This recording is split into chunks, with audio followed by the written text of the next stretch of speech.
দেখেছো এই জিনিসগুলোর কি অবস্থা হয়েছে, অনেক দিন হলো ব্যবহার করা হয় না, জং ধরে গেছে।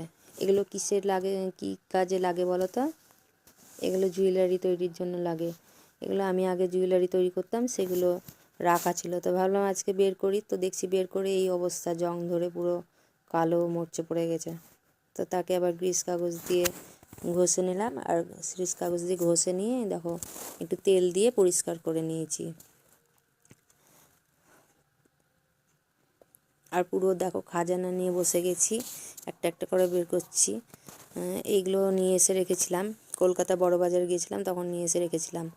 তো সবগুলোই নিয়ে এসে রাখা আছে, কিন্তু সেলাইয়ের কাজে ঢুকে গিয়ে আর অন্য এগুলো করা হয়নি। তো দেখেছো, মুক্তো পান্না, হিরে চুন্নি পান্না সব খাজানা নিয়ে বসে গেছি। তো দেখে হঠাৎ ভালো লাগলো, মনে হলো যে না আবার এই কাজগুলো একটু